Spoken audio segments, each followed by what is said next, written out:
그래서 우선은 저는 레지던트 선택, 많은 길 사이에서 내가 고민한 것들이라는 주제로 발표를 맡게 된 한의사 김리연입니다.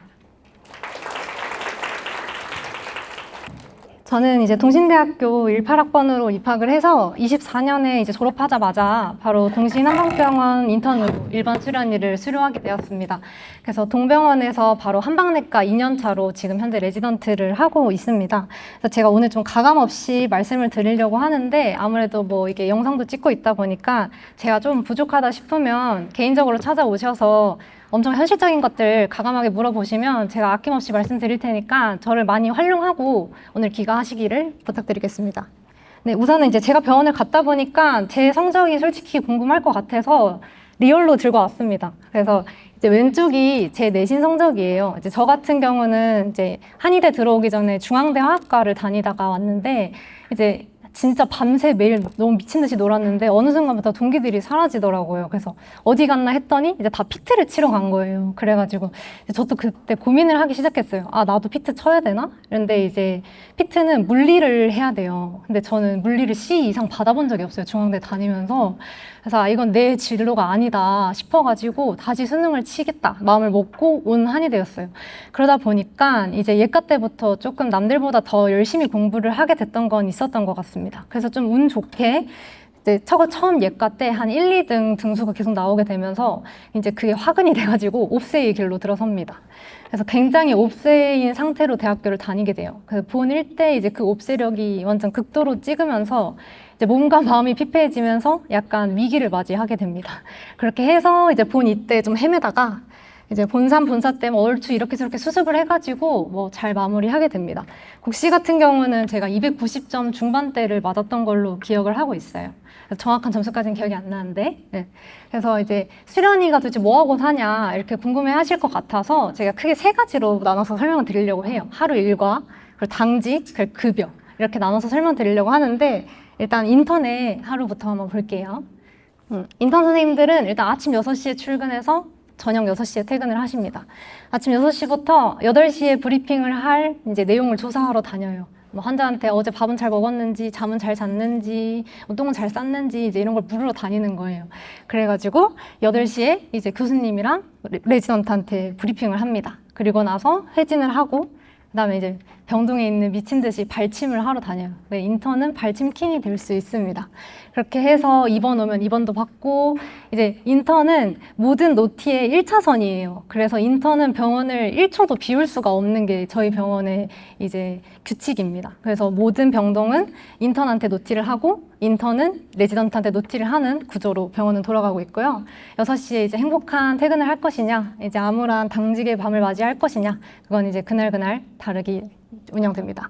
다음 레지던트는 8시에 출근을 합니다. 그래서 인턴이 아침부터 열심히 이제 뛰어다니면서 했던 브리핑을 가지고 이제 교수님한테 가서 마치 내가 조사한 것 마냥 열심히 브리핑을 합니다. 그렇게 해서 교수님이랑 같이 회진을 하고 이제 회진이 끝나면 교수님이랑 같이 디스커션을 해요. 오늘 이 환자 처방은 어떻게 넣을 거고 뭘 가감할 거고 뭐 침은 어느 쪽으로 놓기를 바라며 이런 것들에 대해서 좀 깊은 디스커션을 하고 이제 또 수련이라고 해서 사람들이 추나를 안 할 거라고 생각을 하는데 정말 닳도록 할 수 있어요. 근데 이건 이제 병원마다 달라요. 저희 같은 경우는 사병원과 대학병원의 색깔을 좀 공통적으로 가지고 있는 병원이다 보니까 로컬에 있는 사람들 그냥 평범한 로컬, 365 로컬이 아닌 정도만큼은 추나를 하는 것 같아요.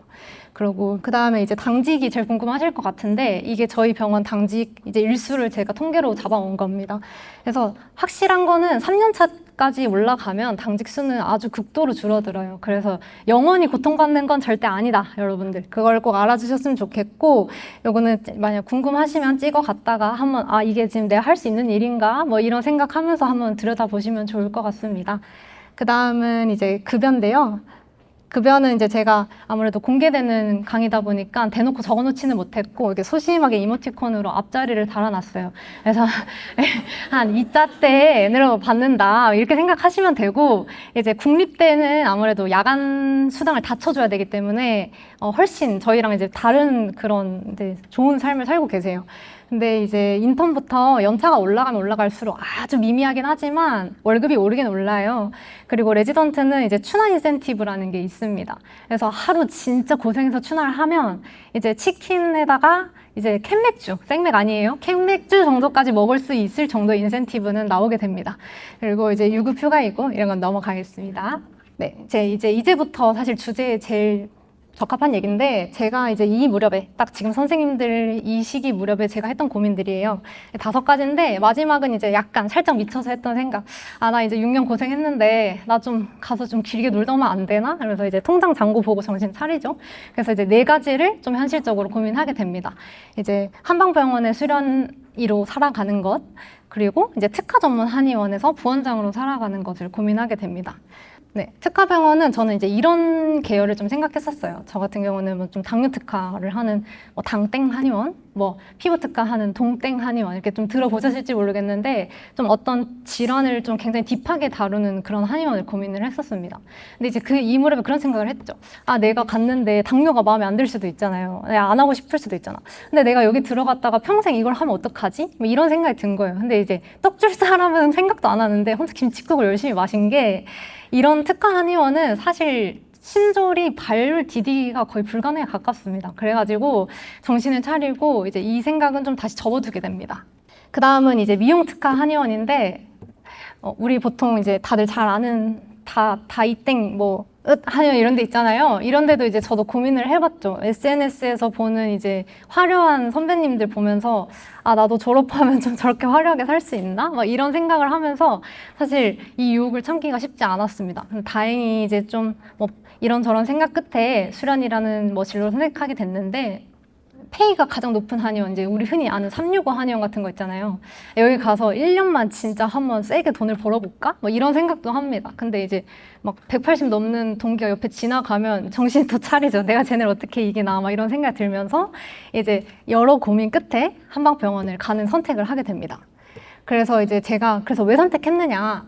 이제 사실 본사 때 저는 학부 때 내내 병원을 가야겠다는 생각을 하면서 공부를 했어요. 옵세의 길을 걸었다 보니까 당연히 나는 병원을 가야 되는 사람이다라고 생각을 하면서 살았는데 그런 저조차도 본사 딱 이 무렵에 로컬 가야 되나? 이런 생각이 딱 본사가 들어요. 왜냐면 막 선배들 만나면 다 한의계가 어둡고 뭐 어쩌고 이러면서 빨리 나가서 돈을 벌어야 된다. 이런 생각이 이제 딱 이때쯤 들거든요. 근데 그때도 내가 이제 중심을 잡고 결정을 할 수 있었던 이유는 이제 첫째, 저는 이제 병원급에 있는 집단을 좀 가고 싶었습니다. 왜냐면은 제가 좀 의사라는 말을 좀 괜히 유난하게 귀하게 생각하는 게 있어서 뭔지는 모르겠지만 좀 의사로서 자질을 좀 제대로 갖추고 싶다? 이런 생각을 좀 하면서 살았던 것 같아요. 근데 그러려면 뭐 양방팀이랑도 소통을 해봐야 되고 물치팀이랑도 뭐 소통을 해봐야 되고 간호부랑도 같이 지내봐야 되고 이렇게 하면서 좀 넓은 지식을 배워야겠다 이런 생각을 좀 했던 것 같아요. 그리고 이제 제가 사실 어릴 적에는 응급실 의사가 꿈이었어요. 그 응급실 의사가 꿈이었던 이유가 어떤 사람의 삶과 죽음의 경계에서 내가 뭘 할 수 있는 사람이라는 게 되게 경이롭다는 생각을 했는데 이제 한의사에서도 최대한 삶과 죽음의 문턱에 한번 좀 가까이 가보자라는 생각을 하게 됐어요. 그래서 중증 환자를 꼭 경험하고 싶다는 좀 열망이 강하게 있었고 그러려면 무조건 이제 덩치가 큰 병원급에 가야만 했었어요. 그래서 사실 이게 제일 가장 결정적인 이유였고 이제 뭐 강의를 하고 싶다는 꿈도 있었기 때문에 이제 아예 이것도 영향이 없었다고 생각을 할 수는 없을 것 같습니다. 그래서 내가 이제 병원 선택할 때 고려했던 점이 뭐냐. 일단 첫째 저는 서울이어야만 했어요. 물론 뭐 환자가 제일 많이 모이는 곳이 서울이라서도 있는데 개인적으로 그냥 곧 결혼을 그 당시에 계획을 할 생각이었기 때문에 서울을 살기로 서로 합의를 봤기 때문에 서울을 가야만 했고요. 그다음에 이제 저는 인턴을 하면 무조건 레지던트를 해야겠다는 생각을 했기 때문에 중간에 병원을 바꿔야 된다는 부담을 제가 1년 내내 하고 사는 거는 좀 힘들 것 같다고 생각했기 때문에 무조건 같이 수료할 수 있는 병원을 찾았습니다. 그리고 사실 이게 좀 수정 전인데 환자군을 좀 최대한 많이 찾아다니면서 이제 막 이렇게 알아다녔어요. 그리고 월급은 고려하지 마세요. 진짜 마카에 비교해요. 다 비슷한 그걸 받기 때문에 몇십만 원에 너무 목매지 마시고 가고 싶은 병원을 가시면 됩니다. 네, 그다음에 그러면 이제 여러분들에게 우리 선생님들이 이 무렵에 꼭 고려했으면 좋겠는 거는 크게 3가지예요. 무조건 환자 케이스랑 환자 수입니다. 그러니까 아무리 병원이 번지르르 하고 좋아도 열고 까보면 환자가 없는 경우도 있어요. 그러니까 꼭 내부자를 찾으셔야 돼요. 저는 인맥이 없어서 아는 사람이 없어서 이 병원 궁금한데 절대 안 됩니다. 무슨 수를 써서라도 내부자를 찾으세요. 그리고 내부자한테 꼭 컨택을 하시고 또 그 내부자가 진실을 말하지 않을 수도 있어요. 그러니까 최대한 많은 내부자들한테 컨택을 해서 양질의 정보를 꼭 얻은 후에 그 병원을 결정하시는 걸 꼭 강조드리고 싶습니다. 그리고 병원의 분위기를 꼭 파악하시고요. 어딜 가도 힘들어요. 그러니까 힘들다는 말에 겁먹지 마세요. 이 병은 좀 더 힘들대, 저 병은 더 힘들대. 거기 들어가면 내가 있는 그곳이 제일 힘들어요. 그러니까 다른 병원을 고려하지 마십시오. 그리고 인턴 병원만 좀 생각하시는 분들도 많다고 알고 있어요. 근데 인턴 병원을 갔을 때는 제일 중요한 거는 주치의잡을 내가 얼마나 많이 할 수 있는지를 꼭 알아보셔야 돼요. 그러니까 발치만 하다가 1년을 끝낼 수는 없잖아요. 그러니까 주치의잡을 최대한 많이 할애해주는 병원을 그렇게 질문을 하면 됩니다. 다음으로 넘어갈게요. 저는 지금 선택에 굉장히 만족하는 사람입니다. 사실 주변에 수련을 많이 추천하는 편이겠는데 이유가 뭐냐? 일단은 0번이 제일 중요해요. 도제식으로 한의학을 배울 수 있다. 그러니까 저희 이제 병원을 졸국하신 선배님 중에 로컬에 나가면 새로 들어온 신입 인수인계 하는 것도 귀찮고 교육하는 것도 힘든데 수련병원 얼마나 좋냐. 교수님이 앉혀놓고 뭐 써라, 뭐 가감해라, 뭐 침 어떻게 놔라 이렇게 시간과 체력을 들여가지고 너를 하나하나 가르쳐주는 건 정말 감사한 일이다. 그러니까 이게 진짜 핵심이고요. 무엇보다 습득의 차원입니다. 그러니까 나는 이걸 배우겠다고 생각을 하지 않았지만 내가 어느 순간 체화를 하고 있어요. 환자를 다루는 방식, 교수님이 능구렁이처럼 위기를 모면하는 방식, 한의학을 바라보는 관점 이런 것들이 내가 앉아서 공부를 하는 게 아니라 그냥 어느샌가 환자들이 교수님이랑 똑같아 이런 얘기를 듣게 체화가 됩니다. 이게 저는 수련의의 정말 가장 귀한 이유라고 생각을 하고요. 그리고 환자분을 많이 다양하게 경험할 수 있는데요. 이게 제가 지금 저희 병원 한방내과에서 보는 환자군이거든요. 저는 사실 저희 병원을 환자군은 정말 자부합니다. 그래서 어디서도 겪어보지 못하는 다양한 환자군을 경험해볼 수 있고 이런 환자군을 내가 치료를 한다? 사실 수련의에 대해서 만족하지 않을 수가 없어요. 내가 언제 살면서 이런 환자를 한번 치료해보겠어 이런 생각이 들고요. 그 외에는 이제 환자를 사실 병원에 이렇게 모아놓고 모든 요인을 통제하고 치료를 하는 거기 때문에 팔로업에 최적화돼 있습니다. 내가 이 환자한테 이 약을 썼는데 이 요인이 나온다. 이거를 아주 긴 시간 동안 볼 수 있다는 장점이 있고요. 쭉 넘어가서 결혼과 출산을 고려를 하시는 여자 선생님들이 많으실 거라고 생각을 해요. 사실 로컬에 나가면 퇴사를 하고 해야 되는 일이잖아요. 왜냐하면 나를 대체할 사람이 없기 때문에. 근데 병원이라는 체계 자체는 뭐냐면 내가 없어도 나를 대체해줄 누군가가 있다는 뜻이거든요. 그래서 결혼과 출산을 하기에 생각보다 괜찮은 환경이다. 저 같은 경우도 올 4월에 결혼을 해가지고 동료들이 이제 커버를 해줘서 휴가를 한 9일 정도 다녀올 수 있었습니다. 그래서 이런 것까지 고려하시는 분들한테는 괜찮은 선택지일 수 있다라고 말씀드리고 싶고요. 그 다음에 이제 수련 환경에서 부족한 점은 있죠. 100% 좋을 수는 없습니다. 그래서 병동 환자를 많이 보기 때문에 일단은 돈에 무감각해져요. 그냥 환자를 낫게 하는 데만 집중하기 때문에 이제 로컬에 나가면 그건 경쟁력이 떨어지는 부분이 맞아요. 왜냐면 돈 생각을 안 하기 때문에.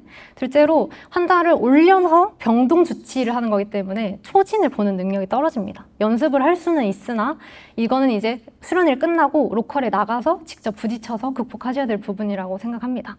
네, 이제 마지막으로 Q&A인데요. 제가 앞에서 충분히 유추할 수 있는 부분들은 간단하게 얘기하고 그 퀘션들 중에 넘어갈게요. 추천하는 사람의 특징. 사실 누구나 할 수 있어요. 근데 딱 하나. 한번 해볼까? 해보고 마음에 안 들면 나오지 뭐. 이거만 진짜 안 하셨으면 좋겠어요. 그거는 결국은 다 꼬리표처럼 따라다녀요. 어디선가 레퍼런스에 무조건 발각되게 돼 있습니다. 저 같은 경우도 동기가 나갔어요, 중간에. 그래서 한 달에 30일이라고 치면 25일을 당직하면서 살았어요. 그럼 이제 저는 악에 바치겠죠. 너 레퍼런스 들어오기만 해봐라. 막 이런 생각을 하는 거예요. 내가 너 레퍼런스 나쁘게 말해주겠어. 막 이런 생각을 하게 되기 때문에 그냥 한번 해볼까? 라는 마음으로 병원 시작하지는 않으셨으면 좋겠습니다. 책임감만 가져주셨으면 좋겠고, 레지던트 선택한 이유는 앞에서 충분히 말했고, 제가 이게 이제 이 강의를 준비하면서 썼던 마인드맵이에요. 그러니까 본사 때 김리호는 머릿속에 뭐가 있었냐. 이걸 이제 다시 되돌려 봐야 여러분들에게 말해드릴 수가 있었기 때문에 이제 제가 이것도 이제 유료 결제를 해서 마인드맵 어플을 샀어요. 그래가지고 이제 제가 중요하게 생각했던 4가지 가치를 이제 딱 박아놓고 생각을 뻗어나가기 시작했습니다. 그래서 여러분들도 이제 만약에 너무 결정 못하겠다 하면 혼자서 골방에 들어가서 아무한테도 보여주지 말고 가장 솔직한 자기 자신의 마인드맵을 한번 그려보십시오. 아마 그럼 좋은 선택을 하실 수 있을 겁니다. 그 다음 수련병원은 어떤 기준으로 하느냐는 앞에서 말씀드렸고, 인턴 1년의 가치 무조건 추천합니다. 신졸은 어디 가도 무조건 힘들어요. 어디 가도 내가 사는 그곳이 제일 힘들기 때문에 조금 더 힘들어서 인턴을 딴다?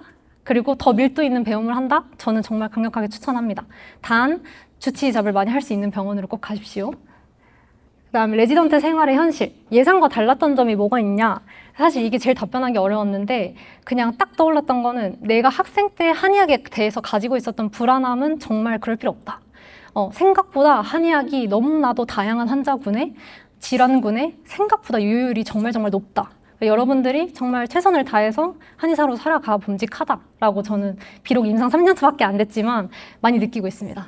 네. 그리고 전문의랑 석박사의 차이, 간단하게 크게 2가지인 것 같은데, 전문의 같은 경우는 아무리 적은 돈이라도 돈을 받으면서 따는 거고요. 석박사는 아주 큰 돈을 지불하면서 따는 겁니다. 그리고 전문의는 이제 매 4년을 묶여 있다는 한계도 있고요. 석박은 다행히 다른 일을 하면서 자유롭게 딸 수 있다는 그런 장점이 있는 것 같습니다. 그 나이아 레지던트. 저 같은 경우도 이제 만으로 28인가 27에 들어갔어요. 그러니까 29, 32 무렵에 병원에 들어와가지고 레지던트를 시작했기 때문에 이제 이거는 제가 진짜 단언코 말씀드릴 수 있는데 체력이 걸림돌이에요. 근데 제가 진짜 제일 가는 개복치인데 1년은 악으로 깡으로 버텨집니다. 그러니까 나이 때문에 너무 겁먹지 마시고요. 병원이라는 게 상하 조직이 좀 명확하다 보니까 불편할 수는 있는데 내가 병원에 가고 싶다는 마음이 있으면 주저하지 마십시오. 도전하시고 나서 후회하셔도 늦지 않습니다. 네, 이제 다음으로 마지막으로 넘어가서 이제 제가 그냥 하고 싶은 말, 쓱 약간 꼰대 같은 느낌인데 진로를 고민하는 후배님들께 드리고 싶은 말이 인생이 길어요. 이거 제가 제 스스로한테 항상 위로하는 말이에요. 왜냐면 늦게 들어왔기 때문에 항상 시간에 쫓겨. 근데 인생은 길다고 항상 자기 위로를 합니다. 그리고 어디 가서 무얼 해도 여러분들 하기 나름이에요. 병원에 가도 하기 나름, 로컬에 나가도 하기 나름. 그러니까 그냥 어디 가서든 좋은 선택이 될 거니까 최선을 다해 주시면 좋겠습니다. 마지막으로 아까 말씀드렸다시피 마인드맵처럼 나한테 제일 중요한 가치가 뭔지를 알아야 좋은 선택을 할 수 있어요. 그래서 꼭 나에 대한 가치를 한 번 더 고민해 보시고 좋은 진로 선택하셨으면 좋겠습니다. 네, 선생님들 건승을 빕니다. 감사합니다.